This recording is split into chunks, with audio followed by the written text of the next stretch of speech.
जो इसे समझते हैं वे इसे नहीं समझते, जो नहीं समझते हैं वही इसे समझते हैं। कैनो उपनिषद में ये बात हिंदू धर्म को लेकर कही गई है, ईश्वर को लेकर कही गई है। उपनिषदों का अंत नेति नेति यानी कि यह नहीं कहकर किया गया है।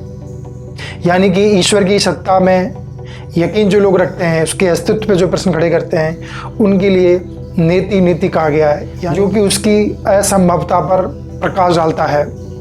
मैं हिंदू क्यों हूँ, या आप सवाल करें मैं ईसाई क्यों हूँ, मैं मुस्लिम क्यों हूँ, या मैं और छोटे माइनर स्तर पे आ जाऊँ, मैं ब्राह्मण क्यों हूँ, मैं क्षत्रिय क्यों हूँ, मैं शूद्र क्यों हूँ। हो सकता है कि आप इस तरह के तमाम प्रश्नों के उत्तर आपको मिल जाएं। मैं हिंदू क्यों हूँ, वाई आई एम हिंदू का हिंदी अनुवाद है। शशि थरूर साहब लगातार लिखते रहे हैं, अंग्रेजी में लिखते हैं, लगभग 20 पुस्तकें वो लिख चुके हैं। इसके अलावा उन्होंने पुस्तक जो लिखी है द हिंदू वे, वो भी इसी विषय पे कमोबेश प्रकाश डालती है। ये पुस्तक लिखने का क्या प्रयोजन है, क्या उद्देश्य है? इस पुस्तक में उन्होंने खुद ही इस प्रयोजन को उद्घाटित कर दिया है कि मैं आम जनमानस, आम हिंदू, आम भारतीय से वार्तालाप करना चाहता हूँ, से विचार विमर्श करना चाहता हूँ कि मैं हिंदू क्यों हूँ, आप हिंदू क्यों हैं। तो चलिए इस पर बात करते हैं तमाम प्रश्नों पे। और सबसे प्रमुख जो बिंदु है वो ये है कि हिंदुत्व की राजनीति जिसको बीजेपी प्रचारित कर रही है और हिंदुइज्म जिसको कांग्रेस प्रचारित कर रही है, उन दोनों में अंतर क्या है? कोई तो कहता है कि एक ही चीज़ है, कोई कहता है कि अलग चीज़ है। नमस्कार दोस्तों, मेरा नाम है Shyamveer Singh Jasuriya. Welcome to my YouTube channel. अगर आप चैनल पर नए हैं तो प्लीज़ सब्सक्राइब द चैनल ताकि आपको आने वाली वीडियोज़ का नोटिफिकेशन मिल सके। इस पुस्तक को शशि थरूर साहब ने, ऑथर ने 3 भागों में बांटा है। पहला जो है वो है मेरा हिंदूवाद, यानी कि वो बताते हैं कि मेरा हिंदूवाद क्या है। दूसरा भाग है राजनीतिक हिंदूवाद, और जो तीसरा और अंतिम भाग है वो है कि सच्चे हिंदूवाद को वापस कैसे लाया जाए, how to get back true Hinduism. एक बात और बताना चाहता हूँ, ऑथर ने किताब के पहले पन्नों पे ये कह दिया है कि मैं संस्कृत का कोई विद्वान नहीं हूँ, मैं हिंदू धर्म का कोई स्कॉलर नहीं हूँ, बस एक भारतीय, एक हिंदू, एक आस्तिक व्यक्ति होने के नाते मैं एक पुस्तक लिख रहा हूँ। जो मेरा अनुभव है, जो उनका तजुर्बा है, उसको वो लिखना चाहते हैं। उनके परिवार में कैसे उनकी अपब्रिंगिंग हुई, उनके पिता से, माँ से, समाज से क्या सीखा, उसको इसमें लिख रहे हैं। साथ ही ये भी बताते हैं कि पुस्तक है किन के लिए।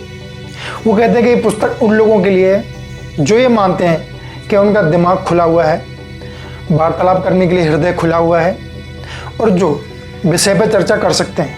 ये विचारशील लोगों के लिए पुस्तक है। ये पुस्तक उन लोगों के लिए बिल्कुल नहीं है जो अपने दिमाग को बंद करके बैठे हैं, दिल के द्वार जो हैं बंद कर रखे हैं।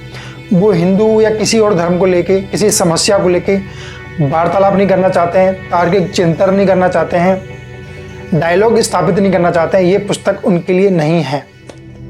और शुरुआती पन्नों पे शशि थरूर इसको खोल देते हैं कि जो हिंदू धर्म है, सच्चा हिंदू धर्म है, वो एक तार्किक चिंतन पे आधारित धर्म है, बहुत उदार धर्म है, बहुत सहिष्णु धर्म है, बहुत ही प्रायोगिक धर्म है। तो हो ही नहीं सकता कि एक सच्चा हिंदू किसी वार्तालाप के लिए तैयार ना हो, किसी संगोष्ठी के लिए तैयार ना हो। इसी सिलसिले में वो आदि शंकराचार्य, जो कि फेमस थे अपने डायलॉग पद्धति के लिए, उनको उद्धृत करते हैं। सबसे पहले उन्होंने जवाब दिया कि मैं Hindu. The obvious answer to this question is, of course, that it's because I was born one. तो उन्होंने सिंपल से जवाब दिया है कि मैं जन्म से हिंदू हूँ, क्योंकि मैंने हिंदू धर्म में जो है जन्म लिया। तो मैंने और आपने इसको चूज नहीं किया है कि हमारी जाति, हमारा रंग, हमारी लिंग, हमारा धर्म, हमारे भौगोलिक, हमारा जन्म स्थान हमने तो तय नहीं किया है।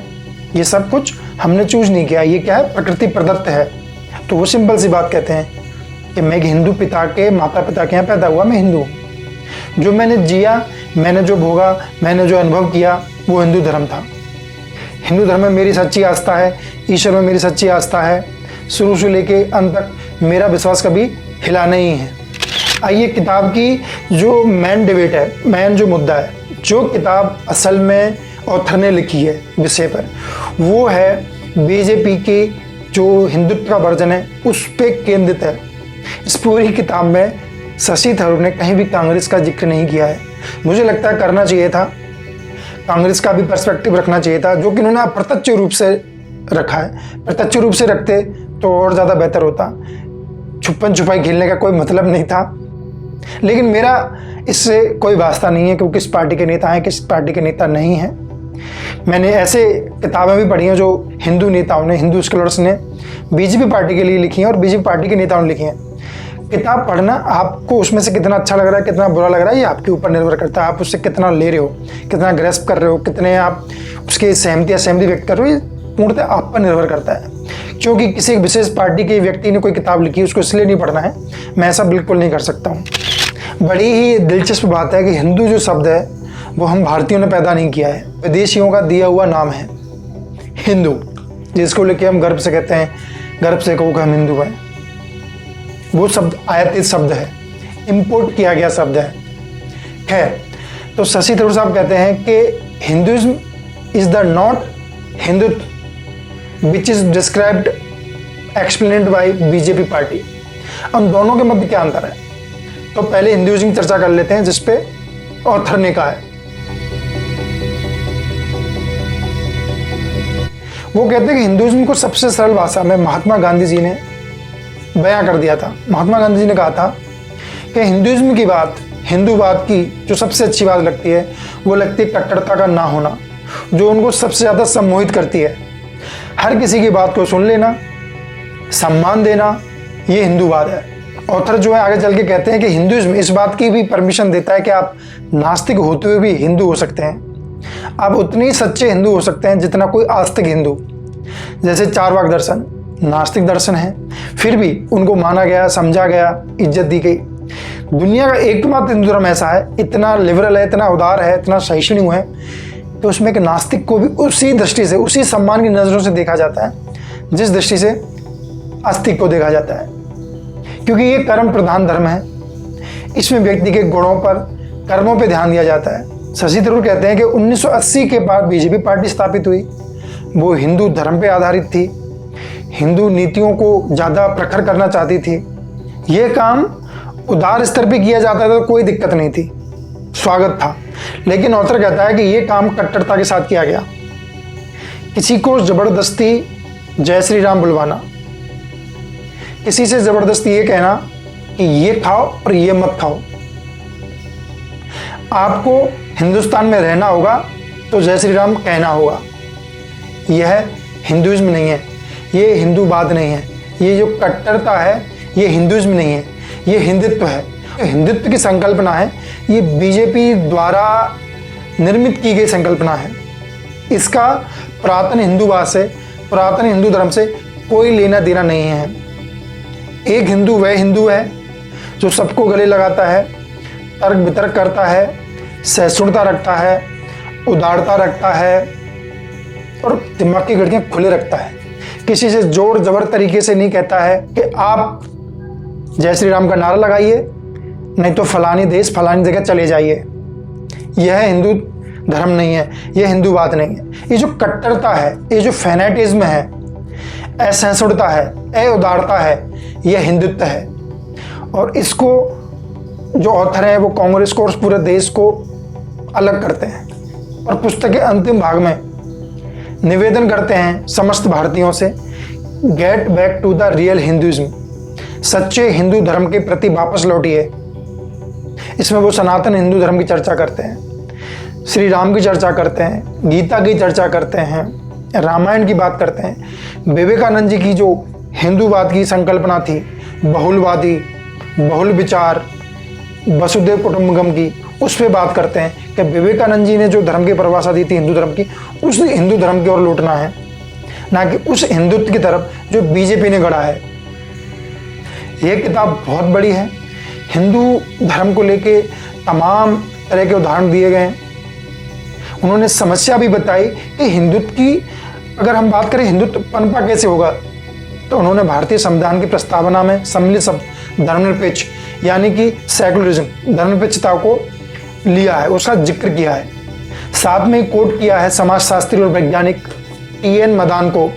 टी.एन. मदान कहते हैं कि धर्मनिरपेक्षता के सिद्धांत ने कहीं ना कहीं कट्टरवाद को जन्म दिया, क्योंकि धर्मनिरपेक्षता का सिद्धांत जो है राज्य को धार्मिक गतिविधियों से एकदम अलग कर देता है, धर्म को हाशिए पर ले जाता है और यहीं से उन संभावनाओं का जन्म होता है जो इसके दुरुपयोग के या इसके गलत तस्वीरों के या इसके एक रॉन्ग वे को, रॉन्ग पाथ को निर्मित करता है।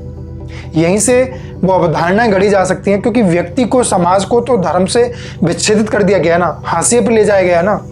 तो उस सिद्धांत की वजह से लोग उस धर्म के बारे में पढ़ नहीं पाए, लिख नहीं पाए, विचार विमर्श नहीं कर पाए, तो फिर वो गौण हो गया। जब कोई चीज़ गौण होती है, हाशिए पर चली जाती है, तो उसके विकृत रूप सामने आ जाते हैं। इसी प्रकार धर्मनिरपेक्षता एक प्रमुख कारण रहा, शब्द जिसको लिखा नहीं गया, पढ़ा नहीं गया, उसका तार्किक चिंतन रुक गया, जिससे कि कट्टरता के रूप में विकृत रूप आया, जिसे हिंदुत्व कहा जा रहा है। तो इस किताब को आप पढ़िए और खुशखबरी ये है कि ये मेरा 3rd बुक गिव अवे होगा। किताब मेरे पास है, मैं हिंदू क्यों हूँ, ये किताब आपको दी जाएगी। आपके लिए एक प्रश्न है मेरे पास, आप उस प्रश्न का उत्तर दीजिए। प्रश्न बहुत आसान भी है और बहुत कठिन भी है कि जो हिंदू धर्म है वो अन्य धर्मों की अपेक्षा कैसे उदार है, कैसे सहिष्णु है। 5 कारण बताने हैं, सोच समझ कर उत्तर दीजिए। पुस्तक आपकी होगी। पुस्तक बहुत लाजवाब है, हर भारतीय को पढ़नी चाहिए। दोस्तों, मैं आपको बताता चलूँ क्या मैं हिंदू क्यों नहीं हूँ, यह भी पुस्तक लिखी गई है। यही लोकतंत्र की खूबसूरती होती है कि जब यहाँ पे तमाम तरह के, विभिन्न तरह के विचार प्रस्तुत किए जाते हैं, लेखन के माध्यम से, भाषणों के माध्यम से। लोकतंत्र में जितने अधिक मत होंगे, जितनी अधिक डाइवर्सिटी होगी, ओपिनियंस होंगे, उतनी ही लोकतंत्र जो है मजबूत होता है। एक मत हो सभी लोगों का, मान लीजिए किसी समाज में 1 लाख लोग हैं और उन 1 लाख लोगों का एक ही मत है, और एक दूसरा समाज है 1 लाख लोगों का जिसमें बहुत सारे मत हैं, तो आप सोचिए कि कौन सा समाज जो है डेवलपमेंट करेगा, विकास करेगा। डेवलपमेंट और विकास वहाँ होता है जहाँ प्रतिस्पर्धा होती है, और प्रतिस्पर्धा भी हेल्दी हो, हेल्दी कंपटीशन, विचारों का आदान प्रदान हो, वहीं से कोई नई चीज़ निकल के आती है। जब लोग सब एक ही चीज़ सोच रहे हैं, भीड़ चाल में चल रहे हैं, तो वहाँ कुछ नया उत्पन्न नहीं होगा। उत्पन्न नया वहीं होता है जहाँ चक्की चलती है विचारों की, घिसा जाता है, गेहूँ डालकर, विभिन्न तरह के ग्रेन्स डाल के पीसा जाता है, तब एक अच्छा आटा तैयार होता है। इसी प्रकार विचार जब विभिन्न तरह के टकराते हैं, प्रतिस्पर्धा होती है, आपस में उनका संवाद होता है, डायलेक्ट मेथड होता है, तो कुछ नया डेवलपमेंट निकल के आता है। That is why discussion is very important, to listen somebody is very important, to take opinion from others is very important, give respect to each other is very important, and it is all the part of Hinduism. Thank you so much.